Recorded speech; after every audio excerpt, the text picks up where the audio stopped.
Good evening and welcome to the Matthews Board of Commissioners meeting for April 24th, 2023. I'm Matthews Mayor John Hinckley. I'll start with some introduction. My left and your right is our Assistant Town Manager, Olivia Gordon.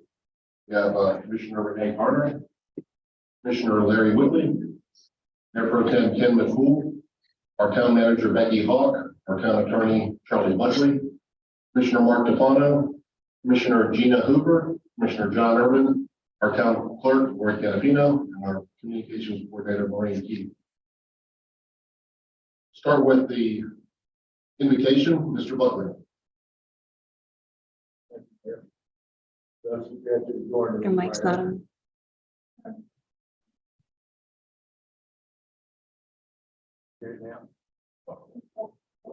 Closer. It's not working. I'll repeat those who care to join me in prayer. Heavenly Father, as we gather this evening to give you thanks for the blessings of life, we ask that you be with us tonight. We ask that you grant your board with wisdom and courage, make the just and right decisions on behalf of your people, the people of man. We pray in your holy name. Amen. Thank you, Mr. Buckley. Move on to the Pledge of Allegiance.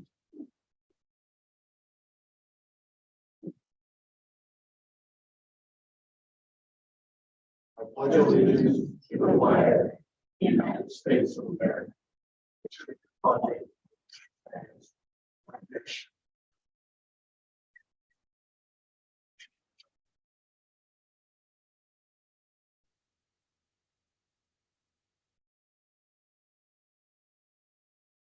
I'd like to ask the town manager if there are any movements within our next edition or changes to our business program. I do have one change, Mr. Mayor, is consent agenda item 7.1, the stormwater fund appropriation for the drainage study. We are not in different funds. We were able to go back through and find some funding in our budget, so we can completely remove that. Okay, thank you. Among the elected officials, is there any required movements or changes? Mayor, I would like to add an item to the agenda. I would like to take a few minutes to revisit the ARPA dollar allocation for the discussed during planning conference. I'm not sure if it would be unfinished business 8B.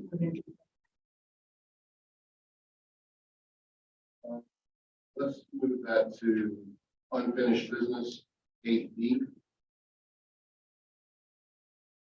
We have a second to make that change. That's second. Okay, let's vote on these two changes, eliminating item 7E1 and adding 8B, ARPA discussion. Any further discussion? All in favor? Opposed? That passes unanimously. We now need to have a vote to adopt the agenda as amended. So moved. Second. Motion by Mayor Pro Tem McCool, second by Commissioner Whitley. All in favor? Opposed? That passes unanimously. Thank you. Did I say that? You do it so often, I assume that. Sorry. Commissioner Urban, yeah, most of them. All right, we're going to introduce Assistant Human Resources Director Chanel Tomlin. I need to do that. I'm Governor, our HR Director. Good evening, Mayor and Commissioners. It is my privilege tonight to introduce to you our new Assistant HR Director, Chanel Tomlin. We had 125 applicants for this position, with several being highly qualified. She competed in a 3-part assessment center that involved a conversation with staff members, a formal interview, and a panel presentation on a recruitment topic. Her knowledge and skills were clearly demonstrated, and everyone felt confident Chanel was the best person for Matthews, so she officially joined us on April the 3rd. She has over 16 years of HR experience, and 11 of those have been spent in the government sector. Prior to joining the town of Matthews, Chanel was most recently working in St. Lucie County, Florida as the Assistant Director for Human Resources and Risk Management. Chanel has a wide variety of HR experience, including compensation and benefits, employee relations, recruitment, training and development, performance management, and policy writing. Beyond the day-to-day work of our HR department, Chanel will be focusing on recruitment, relationship building with local talent sources, and the implementation of the town's diversity, equity, inclusion, and belonging strategic plan. I am super excited to have Chanel on our team. She's already developing meaningful relationships within our organization, and I'm really looking forward to us working together to continue to do great work for you, our employees, and our citizens. So please join me in welcoming Chanel to the town.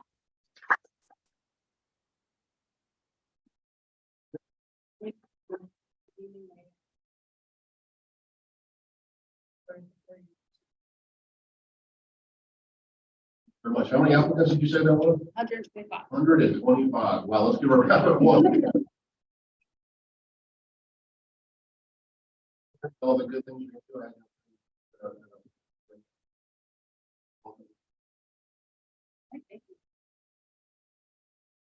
All right, we'll move on to agenda item number 6, public comment. Anyone who's registered in advance will speak first, and after that, anyone in the audience who wishes to speak may do so also. We have a couple that written in commenters as well.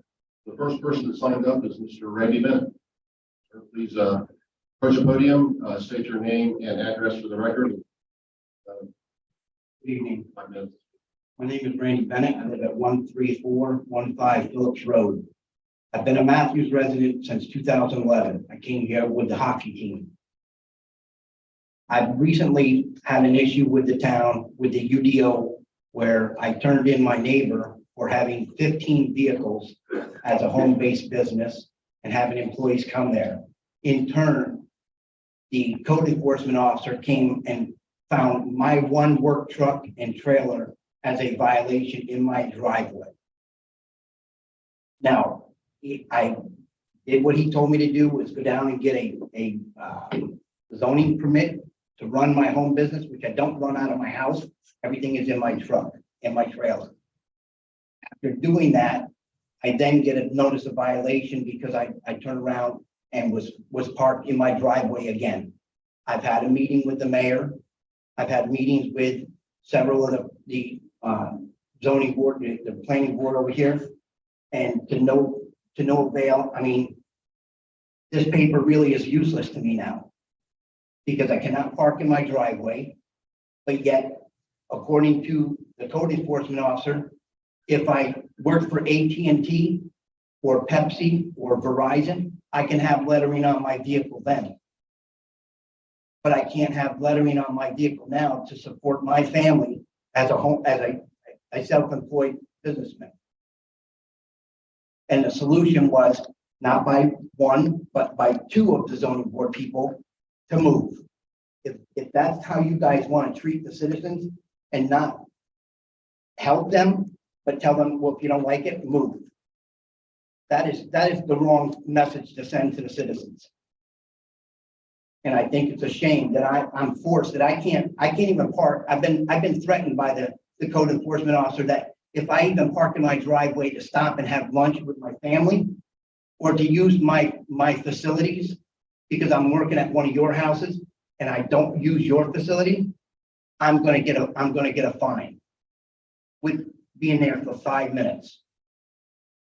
I think that's wrong. And you guys voted on that UDO and we sat here the last meeting and you guys have all these people that are going to be filling houses and part of their apartment is going to be for self-employed. I feel bad for those people that live there or try to move in there and have a self-employed business in front of their house because the code enforcement guy said, you can't do it. I think that's wrong. You guys need to vote and change that part of the UDO because after the pandemic, there's quite a few people that are self-employed now and work from home. I don't even work from home. I literally take my truck and trailer to my house, to the jobs every day, but I can't even leave that in my driveway now. So I thank you.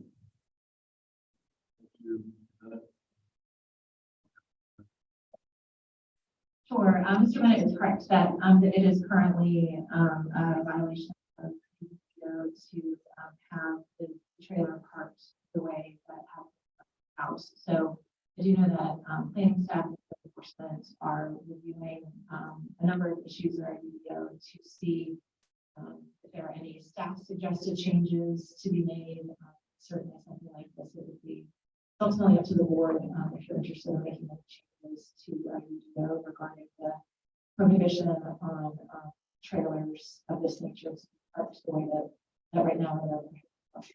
So it's something that is probably best for 5:30 to take a look at some suggestions that are UDO to see if there are any changes to be made. Until that time, it is a violation with our. Well, I certainly would be in favor of reviewing that portion of the PDO. Do we have consensus on the board members? That's something that we're saying. 2 weeks. So, thank you, Mr. Bennett. Let's move on to the next speaker, Paul Taylor Jr.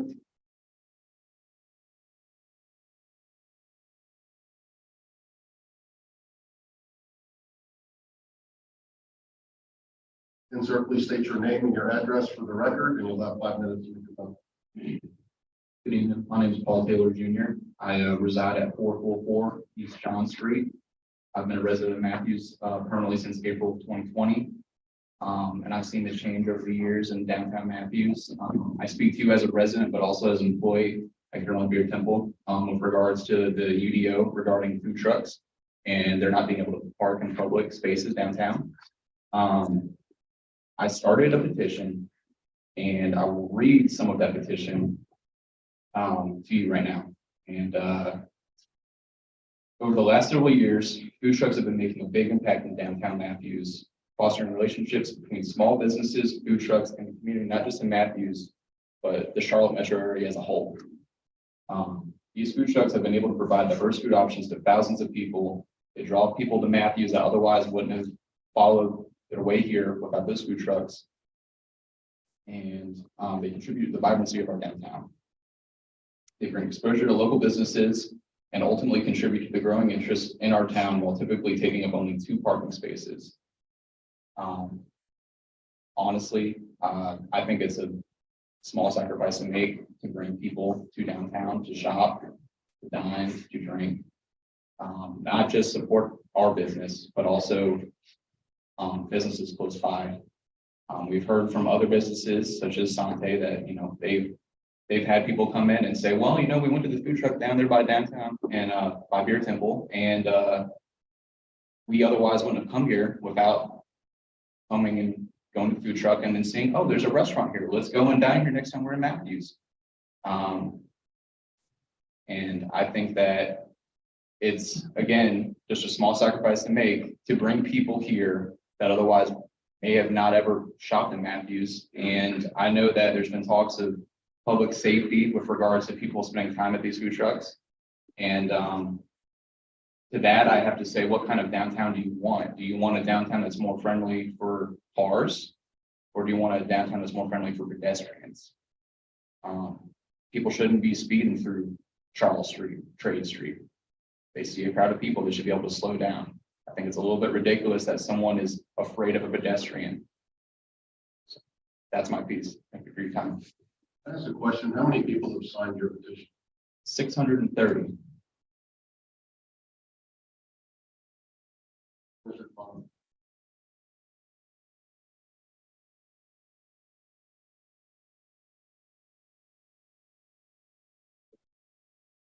I don't think this is working either.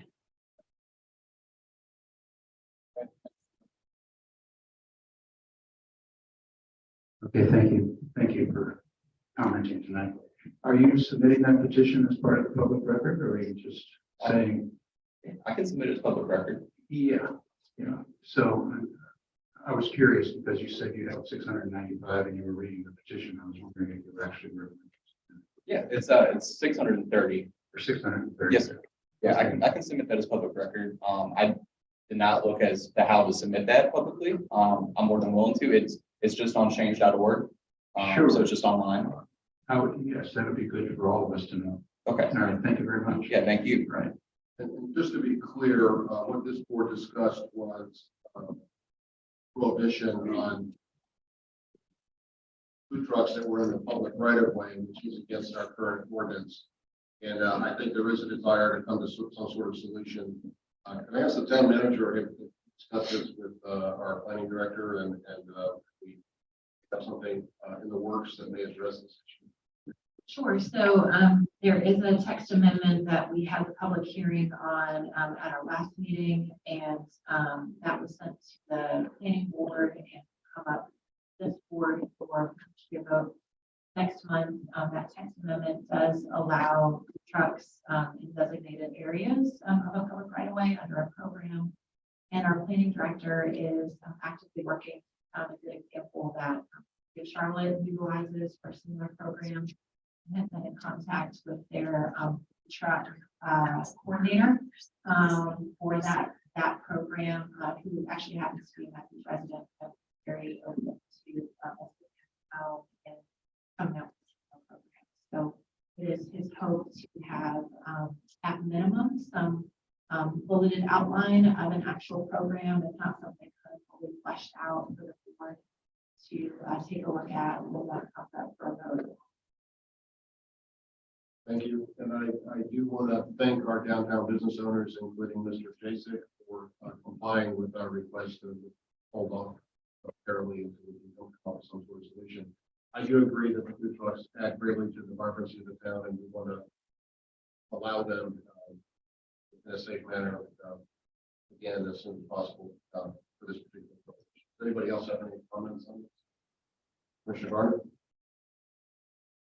I don't have a comment, well, so much as a suggestion that you hold off on submitting the petition until we consider it next month. Okay. Because I've been watching it and see, the growing number of signatures, and I'm sure it will only know that to make sure that you guys know the comment.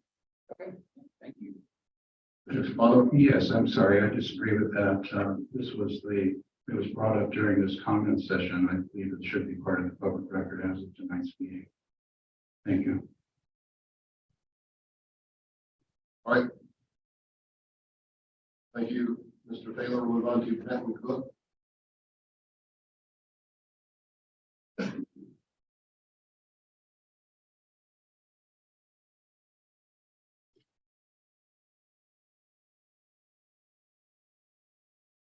Hey, excuse me, Mr. Mayor, Town Commissioners, thank you for the time. My name is Benton Cook, 928 Country Place Drive. I'm not going to beat the dead horse. I'm very excited to hear Ms. Hawk that you guys have already come to some sort of agreement to at least continue the discussion. So I won't continue to beat a dead horse and take too much of y'all's time. I'm going on 30 years in August of being at Matthews, in downtown Matthews, right behind the Methodist Church. And if you'd have told me 30 years ago that you would have had not only multiple restaurants, but bars, but also the possibility of random food trucks, I would have told you were crazy 30 years ago. So I commend the past, present, and future board for making Matthews what it has become. Taking away the possibility of allowing people more options is, in my opinion, just a overall bad idea. Not a knock on any current business, because we have amazing food in Matthews. But there's only so many times you can eat a hamburger, Christopher's. So many times you can have a taco, a white duck, have barbecue at Max. With the food truck, you have the ability to have multiple times a week to have something completely different. And like Mr. Taylor said, the amount of support that we have received in this petition has received from local businesses, including restaurants, I think kind of speaks for itself, because it shows that not only are they in favor of Matthews growing, but they're in favor of supporting local businesses like Beer Temple, and food trucks are a big part of that. Again, I am more than impressed with what Matthews has become over the last 30 years, and I would just hate to see anything hinder it. If nothing else from a reputation standpoint, because Food Truck Friday used to be a thing in downtown Matthews. I don't know if it's going to come back now that COVID's over, but a lot of these food trucks, when they're told they can't go to Beer Temple, we want you to come on Matthews' dime, but not on Carolina Beer Temple's dime, or for their patrons. In my opinion, it's going to be kind of a bad look. That maybe won't be as willing, because we've grown the relationships through Beer Temple and surrounding businesses to have them come to this town. And I think you could potentially lose some of the better food trucks if, Food Truck Friday would become a thing again. So I appreciate the fact that you guys will be looking into this further. And I appreciate everything that Matthews has become. And I just would hate to see that go away. So thank you for your time, and have a great night. Thank you so much. Yeah, I want to make sure that the public understands and not how. Anyways, and we're working on making an accommodation for that, so we'll make sure that, I've had several people contact me and say, how come you outlaw food trucks? We do not outlaw food trucks, just the part of the event. We are looking at a creative solution, I think that would make everybody happy, so. Any other comments on that one? Would anybody else in the audience care to make a public comment tonight? Anybody online that would like to make any comment? Yeah. All right, Lori, I understand we have a couple written comments that you'd like to read into the record for us. Yes, the first one is from Dale Cook, who says, Board of Commissioners, the financial situation of the public, and to consider the upcoming budget. Prices are high for everyone and seem to be yet rising more. Higher taxes are a burden for all citizens, but especially those on a fixed income. You represent the citizens of Matthews, so as you consider financial matters and taxes, please balance Matthews' perceived needs and the needs of the citizens you represent. You really need millions of dollars in bonds right now? Do all projects need to be done right now? By balancing Matthews' perceived needs with the needs of our public, I certainly can find a balance that will satisfy public and commissioners. This is a significant consideration. Commissioners having a very important responsibility here. Make it work, please. Thank you. The next comment is from Gabrielle Richards, who writes, in reference to the petition regarding food truck ordinance change, I and my husband fully back the proposed change to allow food trucks and other mobile vendors to utilize the public right of way in downtown Matthews for the purpose of operating their business. In the 15 years we have been residents in Matthews, we have watched it grow and become a destination town. The diversity of the amenities available in downtown Matthews is a huge draw, not only for local residents, but for those living in the greater Charlotte area. Now more than ever, it is important to support our local small businesses and invest in our local economy as much as possible. My household regularly patronizes businesses in downtown Matthews, and it is an extremely rare occurrence when we have any difficulty finding public parking. In light of the aforementioned, I would think that the length of few public parking spaces is of small consequence for the good it will ultimately do for our local community. That was Gabrielle and Simon Richards. Okay, thank you for reading those into the record. Move on to agenda item number 7, our consent agenda, items 7A through E, 2 and 3, 1 being. That's 3 hours. Is that you, Commissioner? Yes.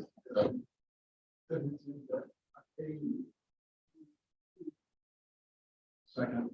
Motion from Commissioner Whitley, a second by Member Pro Tem McCool. All in favor? Opposed? Passes unanimously. Move on to unfinished business. Item A. Consider a historic landmark designation of Renfro properties.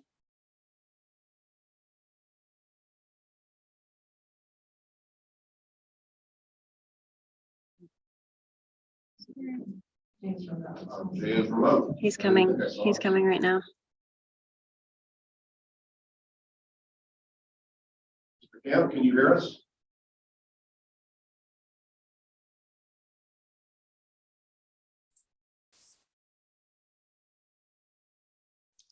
Good evening. Can you all hear me? Yes. All right. Sorry. Okay, great. Sorry, I'm not there in person. Yeah, so no major changes since we last discussed this last month. We do have the report as well as the ordinance attached. I had an opportunity to email Mr. Blackley. He stated he was very thrilled about this process. Been working on this for 3 years, as a matter of fact. The question did come up last month as to whether you had to, if this an all-in-one package, or could you just designate certain properties? That is the board's prerogative. So the ordinance, as written at the very end of the memo, does have all of the parcels as currently presented. However, the vacant lot, for instance, the parcel numbers ending in 16 and 17 are associated with the lot. So if there were parcels that you did want to carve out, you could. However, after thoroughly reading the report, staff recommends approval as currently presented. I'm happy to take any questions at this time. Maureen, can you show we have the ability to show the property? Or Jay, if you're. Yeah, there's a. So, and as a reminder, the current hardware store is already a local landmark. So it's the adjoining farmers market properties. I think there's one vacant storefront adjacent to Zab's place, and then the lot that's used by the farmers market. across Cotton Gin. Is Mr. Warlick here? Do you have a presentation, sir? No, I don't. Okay, well, you can still come up. I suspect you might have a question. Happy to be of any assistance I can. Okay, any questions? for Mr. Warlick, who's with Charlotte Mecklenburg Historic Landmarks Commission?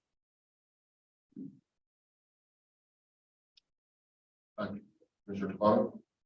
I'm all for this, by the way, but I was just curious about why the vacant lot there was being included.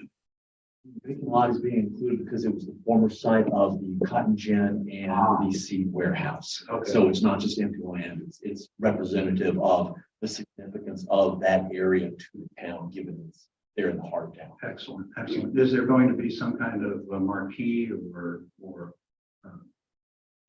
sign of some kind indicating the importance of that? We don't currently have plans on doing that. That is something we would certainly be willing to speak with the town about if they're interested in something like that. We just give assistance in that regard, including 20 years of manufacturing makes this for us. Yeah, because there's a lot of people that come down Cotton Gin to the backside of the market on Saturday mornings. I think that would be lovely for them to know what used to be there anyway. Yes, sir. We can certainly have to take that into consideration. Yeah, very good. Thank you. Commissioner Urban? Jay, on the or party is relevant. So the property is mostly vacant. And let's say the owner of the property wants to develop at some point in time. What would be some of the restrictions or some of the technical details that would have to be addressed in order to develop that property? Right, so that's a great question. It's currently zoned historic urban core, so it has to conform to our typical downtown lot development requirements, architectural requirements. Mr. Warlick's probably better equipped to answer questions about architecture. There's typically a certificate of appropriateness process involved with new construction. I don't know if that is part of this or not. This is correct. It would require a certificate of appropriateness hearing. Basically, any type of development on the empty property would require not only consistent with the planning department's regulations, but also consistent with the historic, cultural, and architectural significance of the area. So, throwing up a water slide is not an alternative. All right, Commissioner Whitley. Yeah. How old is the property?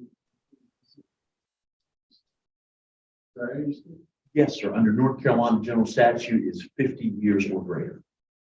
There's a couple of us up here that are still.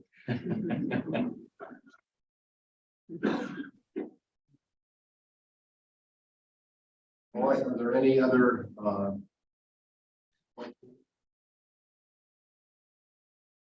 or comments for Mr. Warlick or Mr. Campbell before we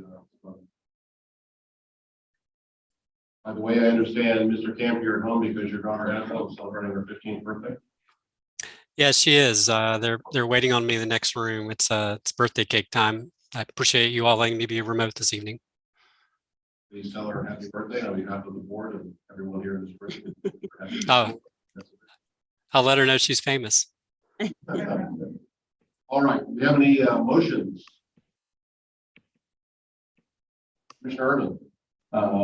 Okay, why don't we go ahead and make a motion to approve the ordinance designating rental commercial properties as local landmarks as outlined in the letter dated 20th, 2023 from our illustrious J. Camp planning director.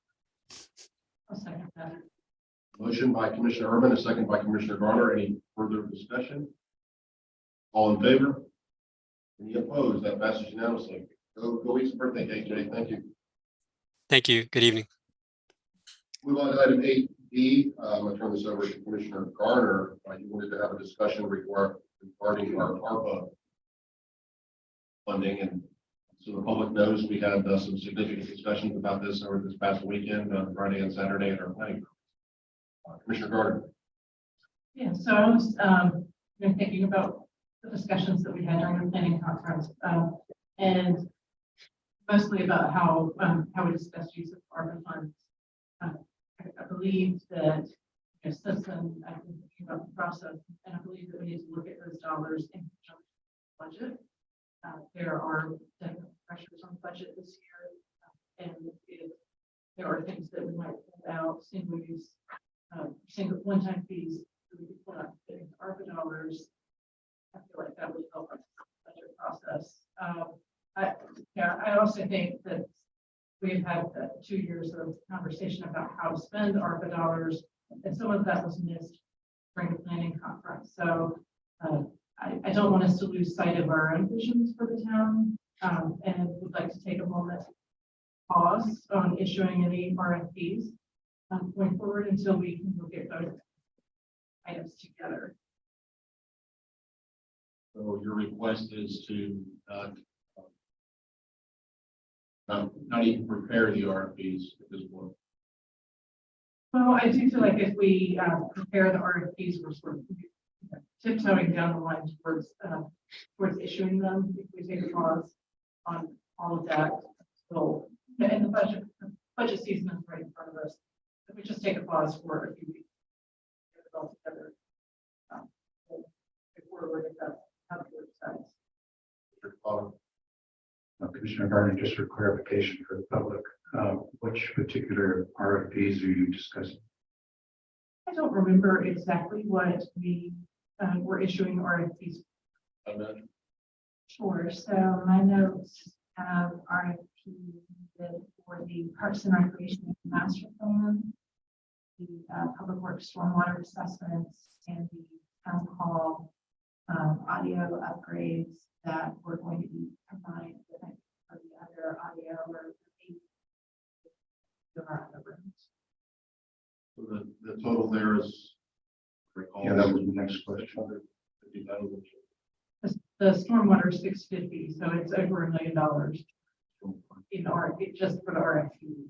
If we pause on all of it, and we committed to using money for the fire station, for Fire Station 2 upfit, several parks items, several audio visual items. We are saying we're not ready to fully commit to that until we. Any further comments or questions on the request from Commissioner Gardner? Commissioner Fallon? Again, for the public's information, the budget hearing is scheduled for. Sure. So the initial budget presentation is May 8th, and then public hearing on the budget would be at your next. So that would be 22nd of May, and the earliest potential adoption of the budget June 12th, with a required adoption date by June. So Commissioner Gardner, is your request to postpone RFPs until May 8th or later? Until we get the budget finalized. It could be as But wouldn't that be part of the budget decision process? Are these RFP dollar amounts? no, it's a separate issue. Okay. Our funds are a separate issue. Because ARPA dollars are sitting in general fund balance, they will not be a part of the proposed FY budget. So FY 24 budget is a standalone, just based on revenues that we're expecting to receive in FY 24. We have kept the ARPA expenditures as a separate section. Okay, so that's begs the question, is if they're not related. And I'm just asking questions for public consumption. Thank you for asking that. I think there are probably items in the budget that we don't know about. We haven't seen a line by line budget yet. And there may be things that we want to fit into ARPA framework that don't need to be on the budget. So if we're looking at them together, right now we've fully committed to spending all of the ARPA dollars. And I think it's that we could debate whether they're needed or they're wanted. And then if we are looking at it as part of the budget.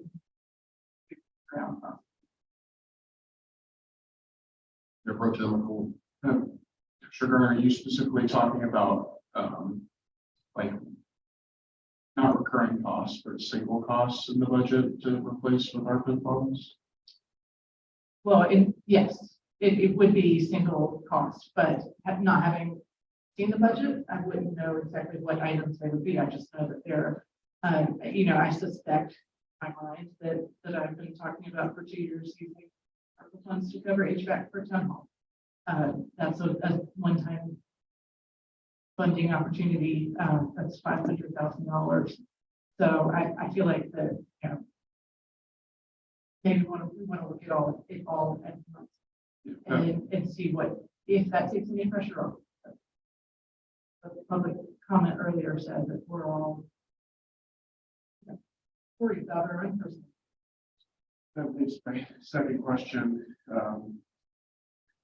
Becky, did you talk about all the major one-time costs that are in the budget? I feel like you did it. Many conference, but I don't we don't have any. Yeah, the big needle movers were definitely, we did a lot of discuss for the weekend. Off the top of my head, there's always in any annual budget, there are, at least that we call capital outlay, which are, one-time expenditures. And so there are some smaller amounts of those, in some of our other departments, but nothing that jumped out as, proposed increase in 24. Any of that was last week, what we talked about over the weekend. I will say I know Commissioner Garner and I emailed about this a little bit. My proposed suggestion to this was, given that these are 3 RFPs in 3 different operational areas, and these are items that have been identified of importance for varying reasons, would be to continue to allow staff to move forward with the creation of those RFPs, but then bring them back to the board. So they would not just be issued, that they would come back to the board when they were ready, which will take a minimum of a number of weeks to pull together. At that point in time, board authorization to move forward with action issuing those RFPs. So I respect where Commissioner Gardner is coming from related to is that not sending us down that path, but we would obviously be perfectly happy to shelve that RFP if it was ultimately decided that it was not the right time to issue it, and it doesn't feel like a significant burden on staff to ask them to put together that information, so that if the board is in fact ready to be able to do that without delay. Commissioner Urban. So my question to staff would be hypothetically, and I'm sure there are these time frames, but what on average would you think would be time necessary for the RFP response? As far as creating the RFP, issuing it, waiting for a response to even have a vendor back, minimum of 60 days. Okay. So I think what Commissioner Garner is trying to do here, and one of the words in your mouth is it's sort of it's out of sight, out of mind. And what's happened is by us placing these RFPs is almost like a done deal. And in some regards, it's sort of it's forefront. We seem to be very committed to that, and I think she feels that there may be some running room in further negotiations, which we just started. So I would definitely support the motion since this is already April, right? April 20. So 1 month from now, we will have gone through the bulk of the vetting process. So sometime after May 22nd, we see the RFP, unless something extreme shows up and we find some kind of negotiating, swapping out of things or balancing act, because I know that's what we do in the country. So I would support sort of referral or a refraining or something like that for a month. And to clarify, when you say the pause, is it don't even create the RFP or just wait I think we should just come, well, I won't say what maybe staff is doing behind closed doors, but concentrate on the budget. For the boards. And again, we're specifically talking about the Parks and Recreation Master Plan, the Public Works Stormwater Assessment, and the Town Hall Audio. This you outlined, correct. Commissioner Garner, do you want to put your thoughts into a motion? Sure. I would like to make a motion that we put a pause on moving forward with use of ARPA dollars until we have considered and approved the budget as a whole. A, I think your motion needs to mention by name the RFP process.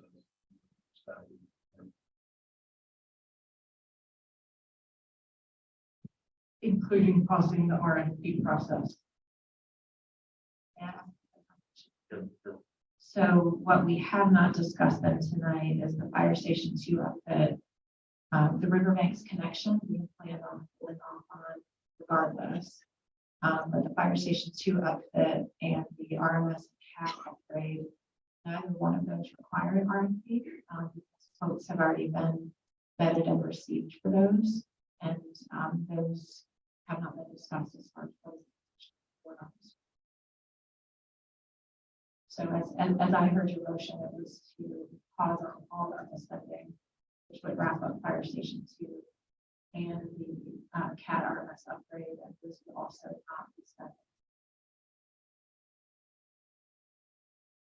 I'm open for negotiations, but I would say for simplicity's sake, that we pause. It's a matter of weeks. We just pause, see what the pressures are, and revisit it.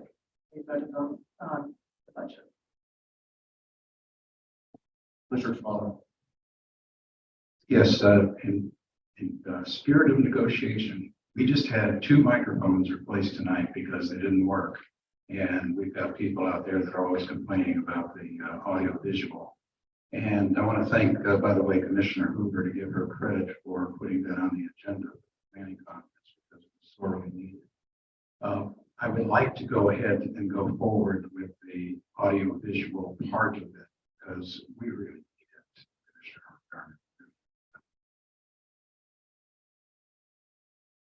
Your response? I don't disagree. I think, a matter of it's worth waiting to see what the bigger picture is. I fully support and said so at the planning conference that we upgrade these. That one, I think in my mind is particularly, a longer debate because there is a scaled economy there with several other projects packaged in. And so that would be my hesitation. But I don't want to drive, I only want to bring this forward as something that I would like to see as a pause in activity and have a chance to look at the budget. But I don't want to, if it's, I don't want to be all and all say on them. I do want there to be a comfort level with the board. I just want to be clear, I'm actually in agreement with you in terms of looking at the ARPA expenditures, except for the audio visual. I really do think. Thank you very much for your understanding. Mayor Pro Tem McCool. I do have to ask you a question because I'm having a hard time with this. Is Town Manager Hawk, would these items be in the budget anyway because they're somewhat of a necessity and we're pulling them out to spend through ARPA? Like, if we pull these out and don't do them and we say offset some costs in the budget, are we not just kicking down the road to next year's budget or another budget? So with the exception of the Riverbanks section, which we decided to pause on, these were all brought forward because they were timely. We felt that they rose to a level of importance to be lifted up for board consideration. And like anything, you can perhaps technically do without, but these all fit varying needs of the town that we feel are pressing and needed for some of our future planning and some of our future operations and efficiency and information for a lot of them. So these are not currently part of the FY24 budget because we have this other funding source to consider for them. So I don't believe I could have fit them in the budget. We are obviously fighting tax rates and trying to keep things as low as possible. So we do not presently have an alternative funding source for these items. Is probably a that question. Commissioner Wood. Yeah,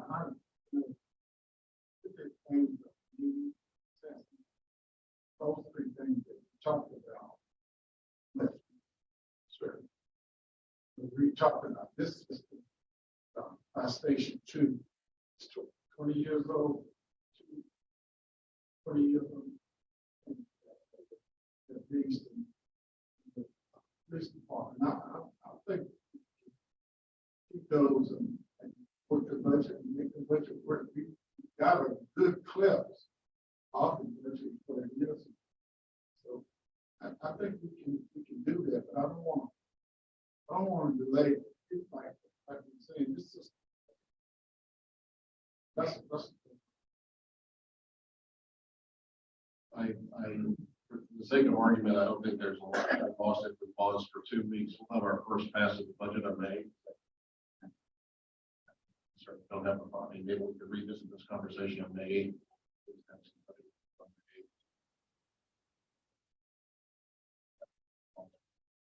Commissioner Irwin. So I heard about this in this food truck debate, and I don't want to go here tonight. I'd like to go home, but I'd like to offer a substitute motion, which I think everybody would agree on. It's only for request for proposals. That's how I've understood this conversation. So I'd like to make a motion to pause on master plan, parking recs, and stormwater assessment plan, and that town hall upgrades that can proceed.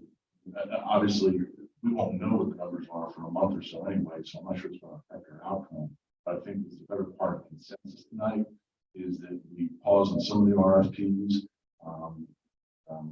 pursue the town hall upgrades. At some point, we'll merge these all together and hopefully give Renee some her feeling about moving the process forward. And I think there's some valid things to achieve. Commissioner Garner, do you accept that?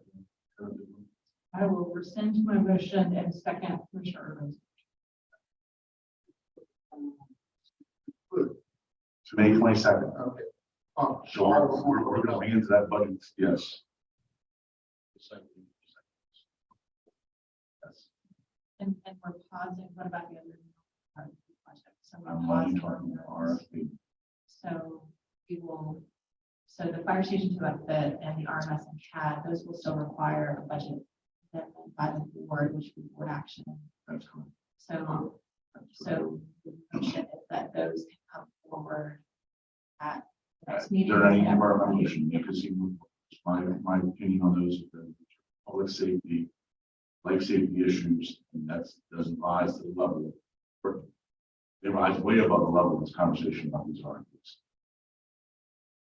All right, any further conversation? All in favor? Any opposed? That passes unanimously. Thank you. Let's move on to 9A, new business, receive the monthly budget report.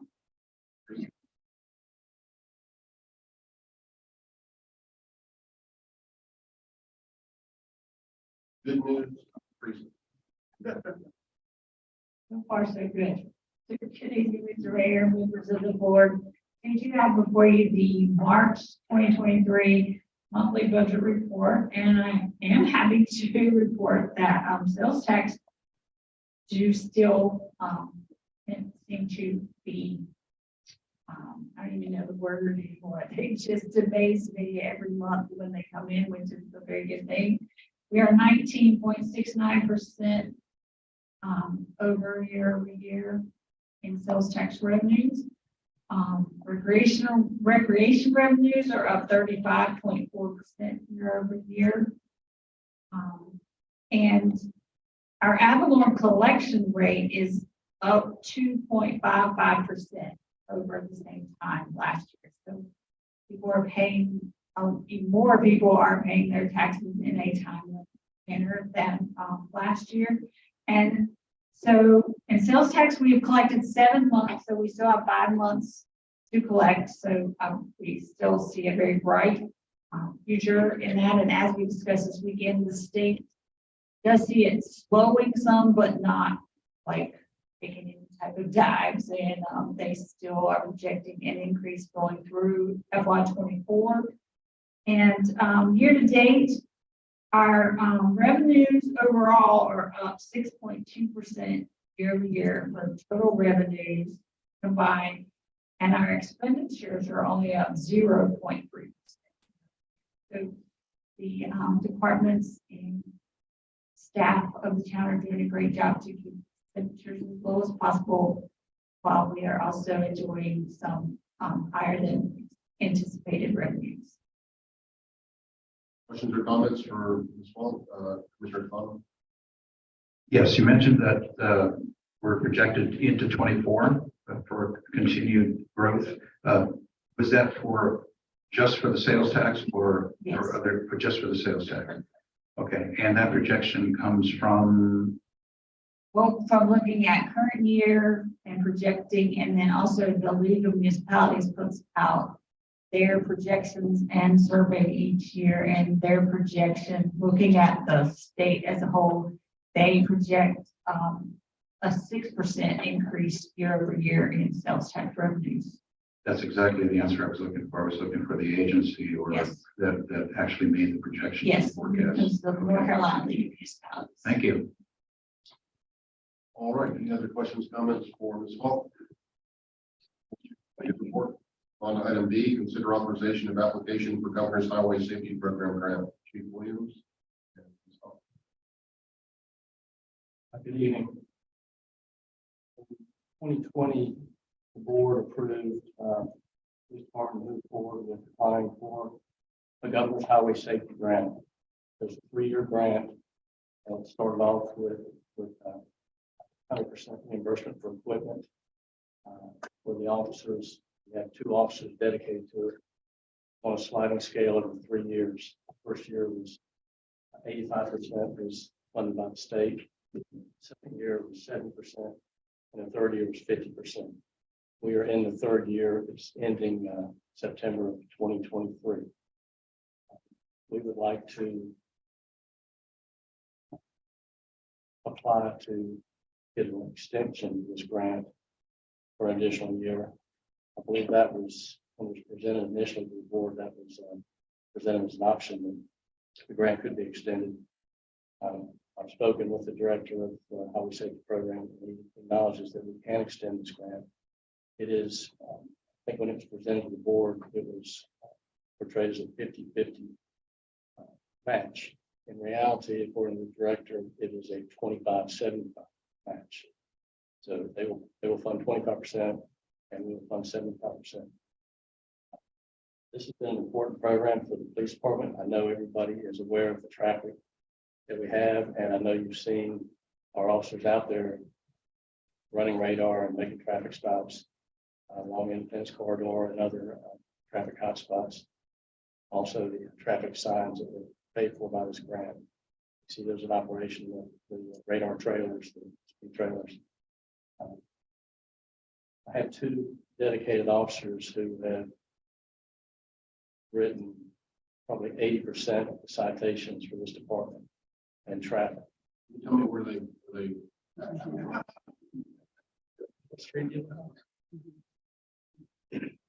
Just an example, last year they wrote 3,789 citations. They completed 14 campaigns. We work with other police departments across the county to do DWI checkpoints, license checkpoints, seatbelt checkpoints. We work in conjunction with Charlotte, even at the town of Davidson. They asked for our help weeks ago.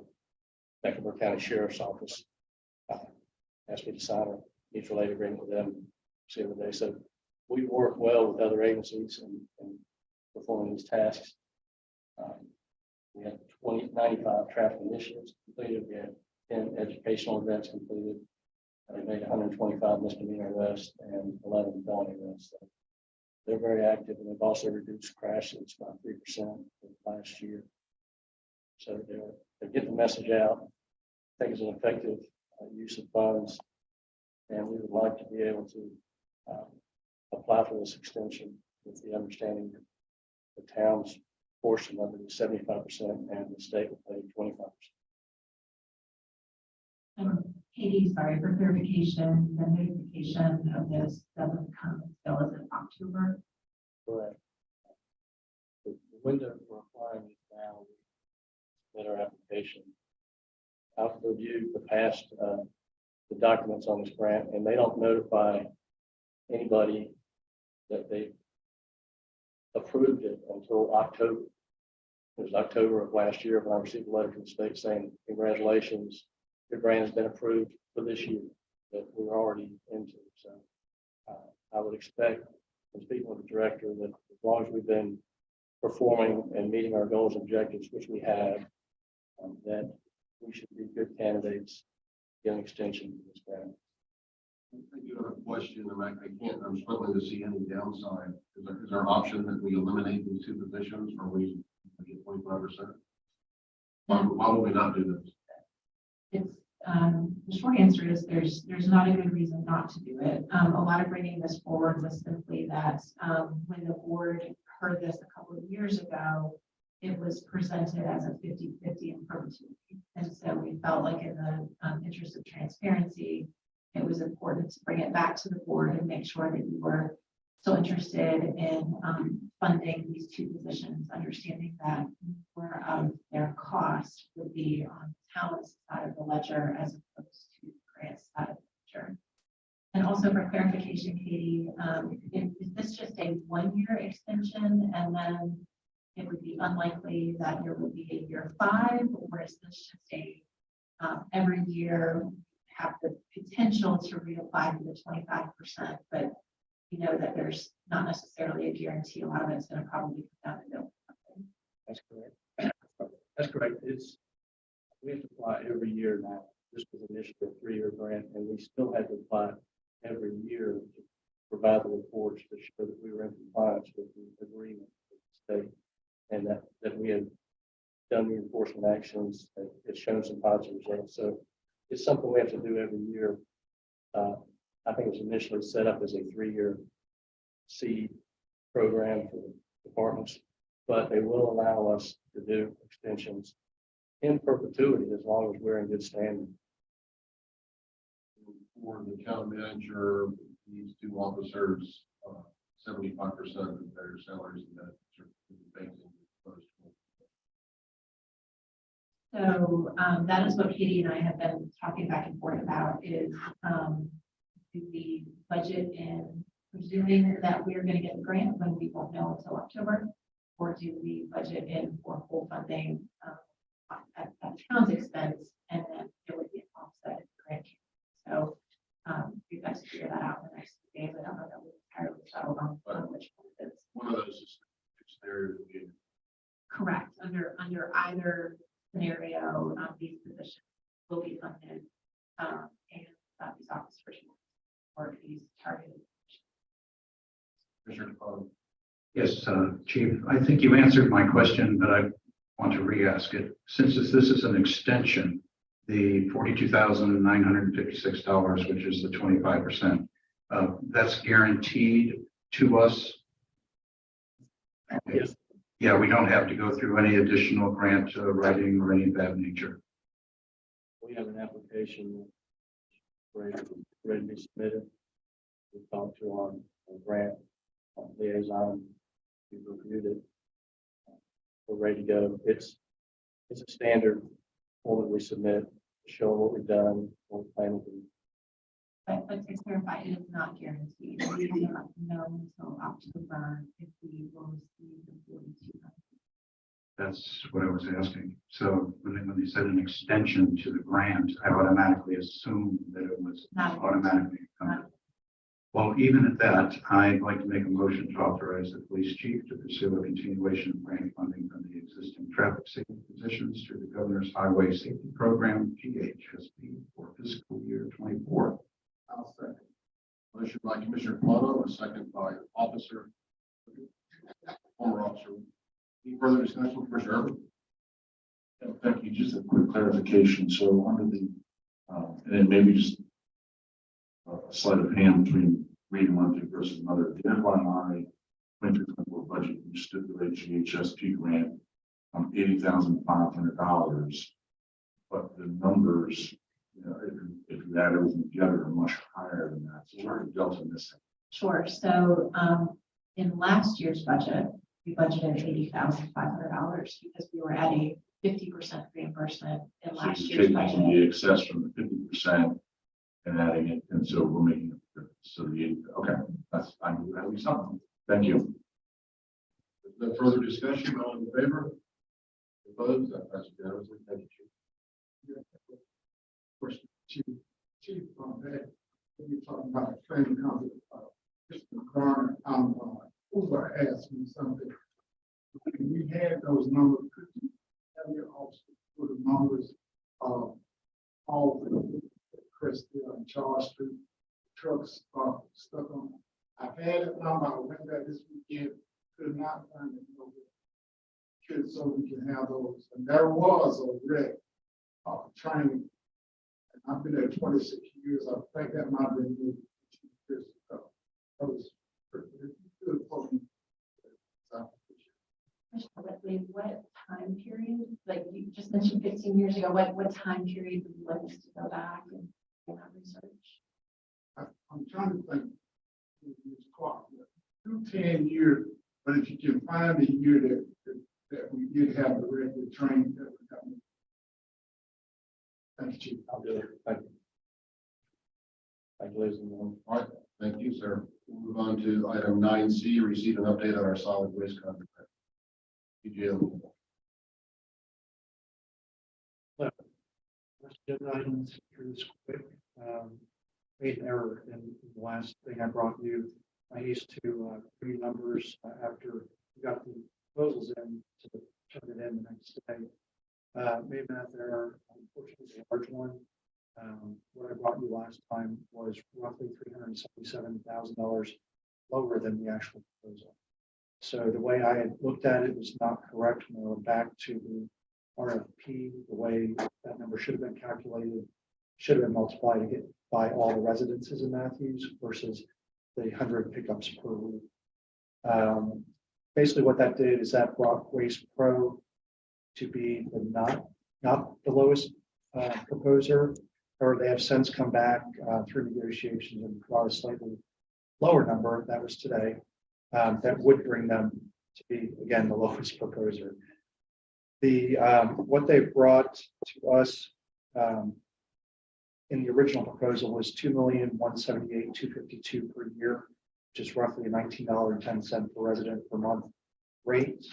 The new rate that they brought to us today is $2,146,332 estimate per year, which is roughly $18.83 per resident per unit per month. Sorry, rate. We have looked at other ways of trying to save money off of that.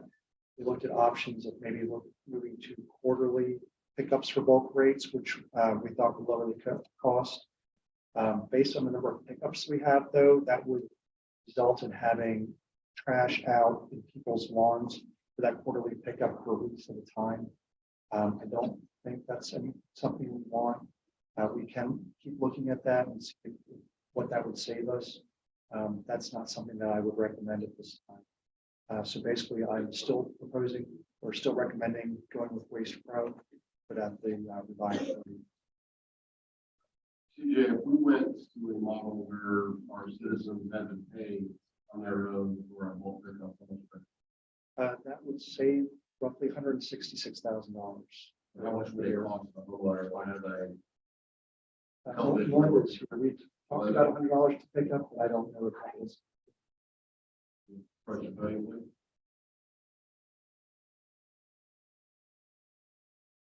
Good evening, Mayor and Board. Melinda Barkley with Waste Pro. We are anticipating that the cost is going to be approximately $25 to $30, depending on the number of items that they have at the curb for collection and what the content actually is. They would call in to schedule that. We would get that information and we would be able to base that accordingly. The adder, if we did do that, is how much does it cost every citizen We just have on demand in the foundation. That's called the dollar amount per. No, I mean, for. We add or bulk pickup, what's the. What is the per annual cost per resident? The reason I'm asking this is the overwhelming majority of people that live here never use bulk pickup. Urban didn't even know it existed. I think. So most people don't do that. So I'm not sure that we should saddle all citizens with bulk pickup costs. If we're only a small, very small portion use. So it's $1.42 per resident per month. The discount. You said 166,000 was it the total amount? That was my remembrance. Yeah, divide that by 95. But it's roughly $17 annually for every citizen, or we could just say if you want to do bulk pickup, you've got to pay $25 or $30. It's worth 123, 166. I think it's worth 123 cents.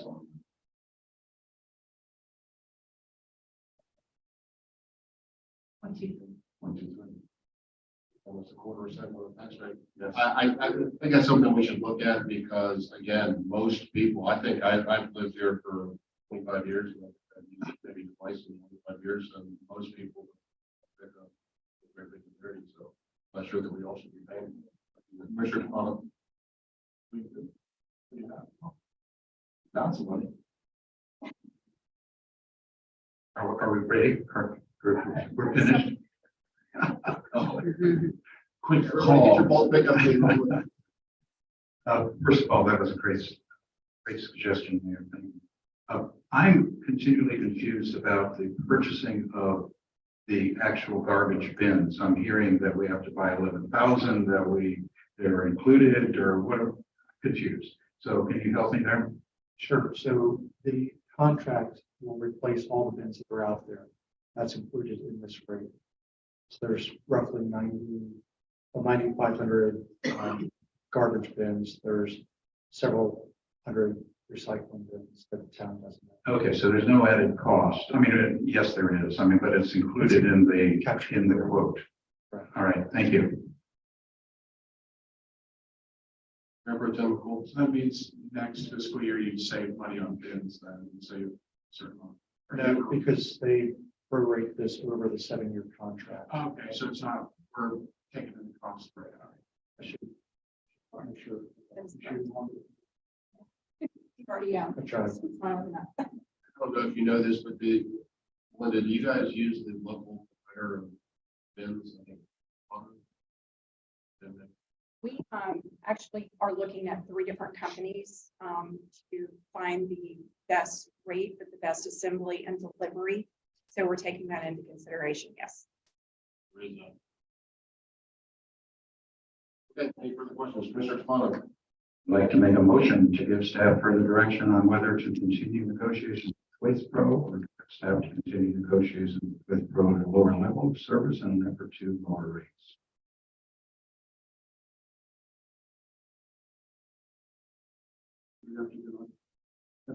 I think we have to give direction what we're actually doing. So. Yeah, one or the other. I think I personally think that if you have something that you pay for it as it goes, it's going to cost them every citizen. I think that's it's a significant cost. If we're looking at $25 and it's going to cost every citizen 17, there's not a big delta there. Go ahead. Melinda, can you walk us through the process? So if I'm an end user and I have a bulk collection need, if it is a pay per user, is that a credit card over the phone? Do you bill them? What kind of lead time does that service require? Can you just walk us through what that user will experience? That's the option. Yeah, thank you it's a great question.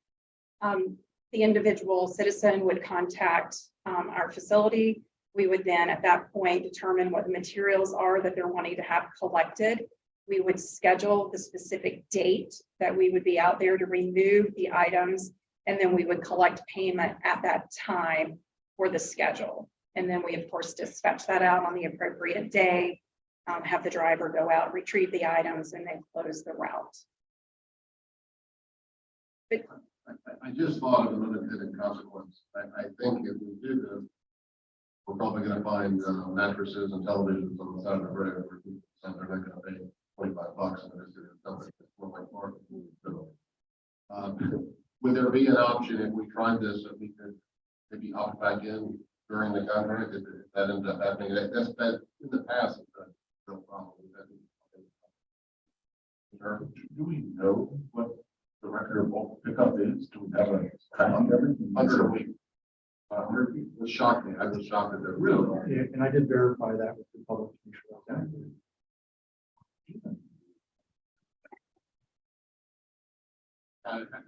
You know, so again, can you answer that question? Could we modify our contract if we found that suddenly we have stuff dumped on the contaminant? That would be, hopefully that would happen. All right. I wonder what happens to the residents who don't realize that they're supposed to call, and get bulk pickup, because there are people in my neighborhood who have large items sitting on the side of the road, and they don't call, and so I will call and ask for pickup for them. Yeah, I wonder if that's when we start happening with. I do think it's not well known that people have a bulk pickup. I think people, just, they believe that the truck just comes. Right. And they don't realize that there's a process. Linda, can we get back to my question? Could we amend our contract? Short answer, yes. That is a concern.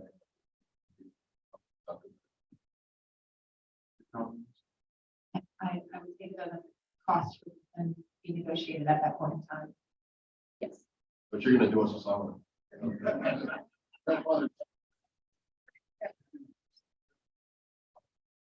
Yes, but a budget question to answer this compromise is after the contract and we find that we have to negotiate, the budget process is already completed, so we have to take it out of the general fund.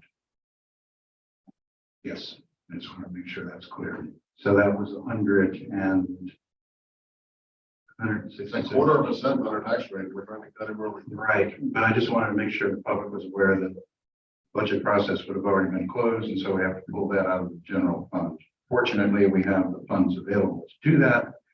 So is there a necessary change to my motion in order to make this go through based on this conversation? I think one of the options is to negotiate basically with. Yeah, typically, I mean, actually mentioning the bulk pickup. Yes. At a lower level. Yes, okay, here we go. To give staff further direction on to continue negotiations with Waste Pro at a lower level of service in an effort to lower rates. Sir, second motion and second by Commissioner Bono, second by Commissioner Grant. Question, how do we notify residents of this changing process? So we intend to do mailers, one if not two mailers, because there will also be the swap out of the carts. And so we have to provide that notification. So this would be included in that communication, that for bulk collections after July 1 to call, and we'll have the phone number for that process. And we can work between CJ and code enforcement.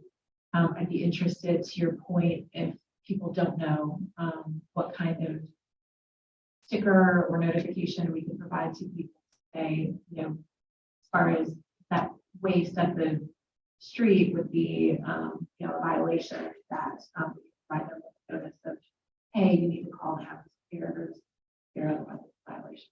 So, letting folks know on an ongoing basis, of course, try to That's right. That's how we currently. CJ, do you know the, I don't know if you know this, do you know what the dump rate is in Oklahoma County? If I wanted to carry a mattress and box springs to the Foxhole, how much would it cost? If I had a truck, how much would it cost me to go? Yeah, if you are doing it on your own as a resident of Matthews, it's free. So that's something I think we can let folks know too. A lot of people have trucks or their truck with cargo. I have been asked this, and I actually wondered it myself. Do we really recycle what goes in the recycle bin? Yes, unless it's contaminated, we do. And where does it go to be recycled? These are questions I get asked. Sure, it goes to the Mecklenburg Recycling Facility, the MRF. And they actually do process every single bit of recyclable material. Yeah, I suggest going and seeing it. It's a great process and it actually. I would love that. Actually, trip for us. Yeah, Let's go to the Murph. All right, thank we have a you. motion and a second. Any further discussion? All in favor? Linda, we're glad that you're sticking with us with a new employer. Good to be here. All right. Move on to the mayor's report. I want to remind everybody that Mount Moriah Missionary Baptist Church on May 7th, 9:45 will have annual Officer Appreciation Day. Mr. Whitley, do you want to say anything further about that? Yeah, our guest speaker is, Lake Erie County District Attorney Spencer, third vice county speaker, and also we are preparing old fashioned subjects that have for and come on. Day of fellowship. I started it years ago. Time face off. By all public service, get the opportunity, get a pat on the back, and just people appreciate it for the service. So this is your old fashioned day as well, right? It is. So you some people can come and You come dressed Overall, in harness, overall. all right.